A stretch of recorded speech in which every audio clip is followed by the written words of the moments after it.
साये की तरह पल पल मेरे साथ हो शेषा। पर वो मेरे साथ नहीं, वो तो मेरी बात तक नहीं मानता। ऋतिक की जान खतरे में है शेषा। मैं उसे अंकुश रेजा से कैसे बचाऊं? वो इंसान नहीं, जानवर है, जानवर। कुछ भी कर सकता है। कैसे बताओ ऋतिक को, कैसे उसे विश्वास दिलाऊं कि अंकुश रेजा उसके असली पिता नहीं है? अभी हार नहीं शिवन्या, एक हथियार और है तुम्हारे पास, जिससे तुम भी और तुम्हारी बात भी सच साबित हो सकती है। कैसा हथियार? वो तस्वीर जो मैंने तुम्हें पार्टी में दी थी। जाओ दिखा दो वो तस्वीर ऋतिक को। जब उस तस्वीर में अपने असली बाप को देखेगा तो असली से कैसे भागेगा वो? उस तस्वीर के बारे में तो मैं भूल ही गई थी। उस घर में इतना कुछ हो रहा था कि मुझे याद नहीं आया। मैं अभी जाकर वो तस्वीर ऋतिक को दिखाती हूँ। जय भोलेनाथ। जय भोलेनाथ।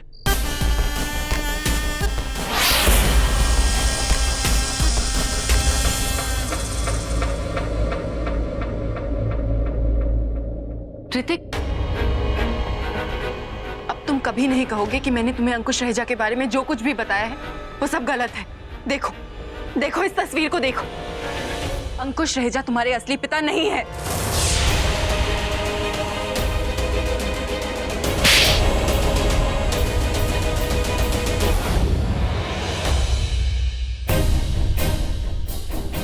ऋतिक चाहे जो कुछ भी कहे, जो कुछ भी करे, मैं उसे ये तस्वीर दिखाकर रहूंगी, सच्चाई सामने लाकर रहूंगी। ऋतिक। शिवन्या, तुमने क्या सोचा? क्या फैसला है तुम्हारा? मुझ पे, मेरे अपनों पे भरोसा है या नहीं?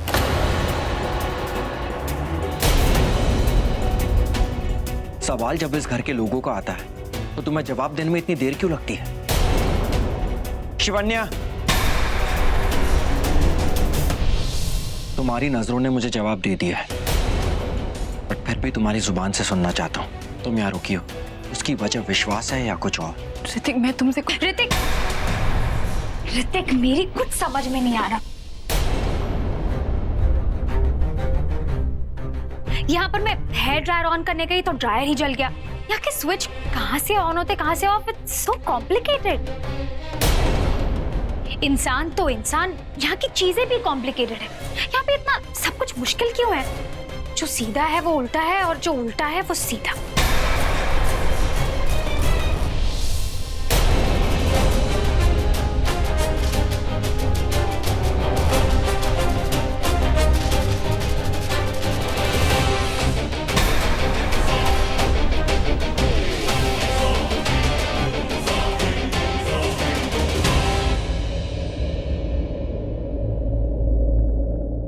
सही कहा तुमने। जो सीधा है वो उल्टा दिखता है और जो उल्टा है वो सीधा दिखता है। तुम्हारे परदेश और इस देश में वो फर्क जरूर होगा, पर एक पति पत्नी जब अकेले हो और उनके बीच में कोई तीसरा आ जाए तो उसे परदेश में भी तीसरा कहते हैं और इस देश में भी। सही कहा ना मयूरी? मैं अपने पति से कुछ बात कर रही हूँ। जहां तक तुम्हारी प्रॉब्लम की बात है तो इस घर में बहुत सारे नौकर हैं, किसी को तुम्हारे पास भेज देती हूँ। ऋतिक, मुझे तुमसे कुछ बहुत जरूरी बात करनी है,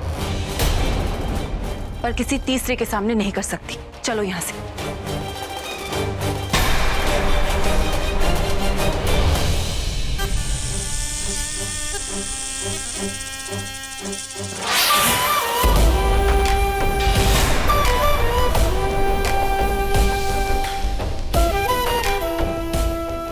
ये अजीब सी गंध कैसे आ रही है?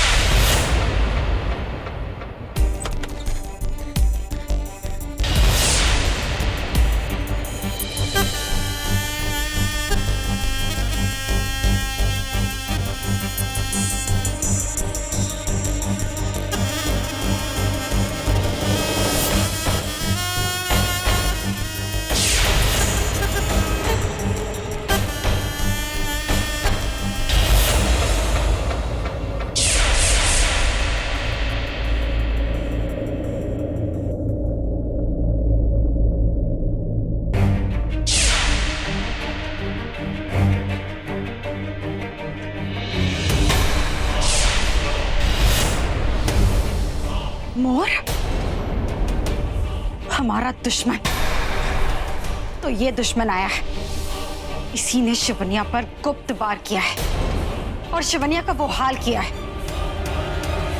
पर ये मोर आया कहां से? मैं ये मोर पंख गुरुदेव के पास ले जाऊंगी, वही बताएंगे कि कौन है ये दुश्मन और किस रूप में आया है। जा ले जा अपने पति को नागिन। एक दिन आएगा जब ना तुम्हारा ये पति रहेगा ना तुम्हारा पता, और ये तीसरी ही तुम्हें मारेगी, वो भी अपने हाथों से। वो एक दिन बहुत ही जल्द आएगा, सिर्फ एक दिन के लिए।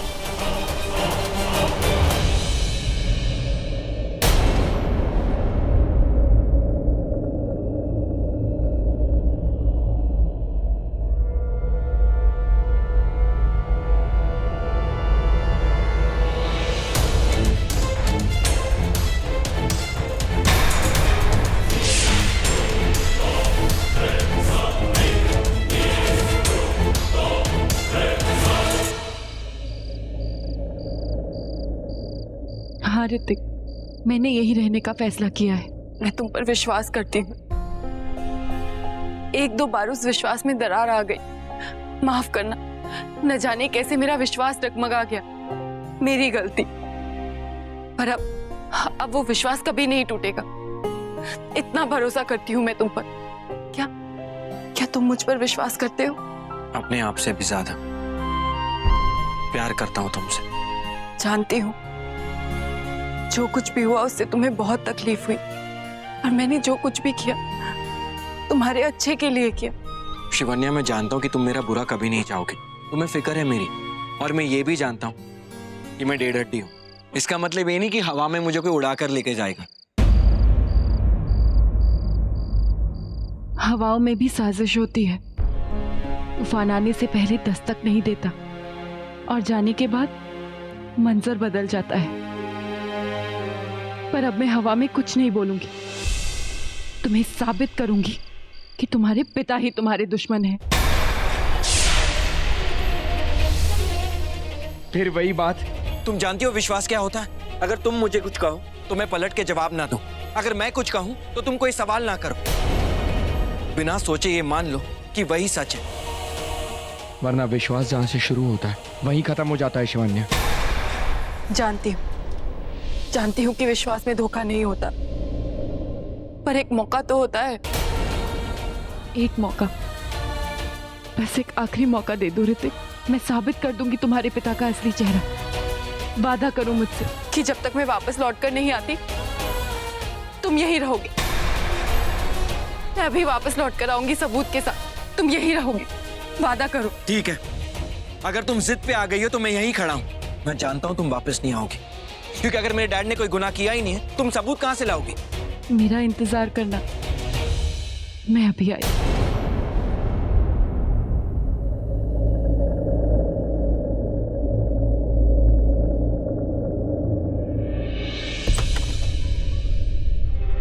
अच्छा हुआ तुम आ गई, मैं तुम्हारे पास ही आ रही थी। वैसे मेरे दिमाग में ना एक बहुत बढ़िया प्लान आया है, उस नागिन को मारने का प्लान। आप जाल बिछाती रह जाएगी और वो नागिन आपका हर प्लान, हर जाल काटती चली जाएगी। आपकी बहू नागिन आपको बेवकूफ बनाती चली जा रही है। मयूरी, अपने हाथ में रहो। पर आपकी हदें तो देख लीजिए।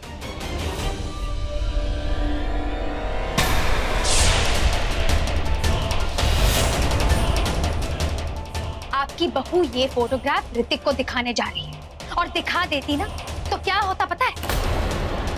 आपका बेटा आपकी हदें दिखाता, आपको धक्के मार के घर से बाहर निकाल देता। मेरी बहू तो बड़ी शातिर निकली। इस तस्वीर तक वो कैसे पहुंच गई? अरे वो नागिन है, वो कहीं भी पहुंच सकती है। जानती हूँ, पर वो कितना जानती है? क्या सब जानती है? शायद जानती होगी कि ऋतिक का बाप नहीं है। बाप भी नकली, बेटा भी नकली। कि मेरे बारे में क्या जानती है वो?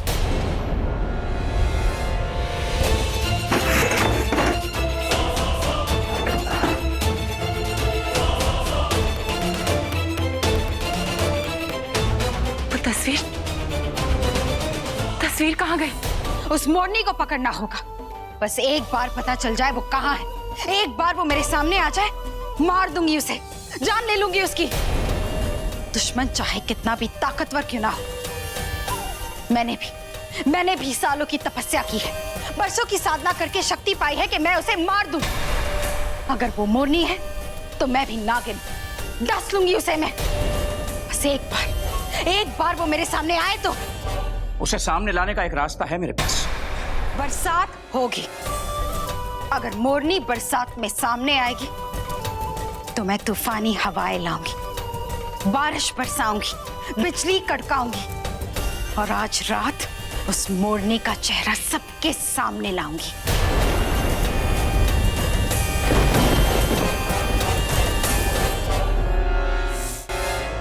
कहाँ गई? मिल क्यों नहीं रही? यही तो रखी थी। शिवन्या,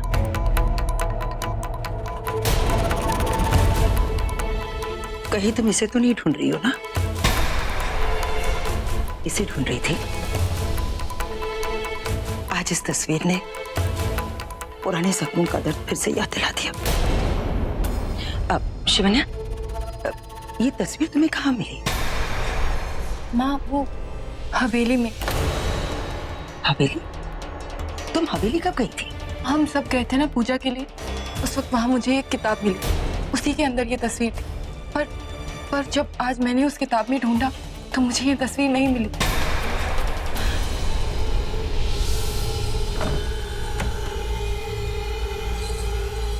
शिवन्या, जानती हो ये तस्वीर किसकी है? मेरे भाई की है। और इस तस्वीर में गोद में ये जो बच्चा बैठा है ना, जानती हो ये कौन है? ऋतिक।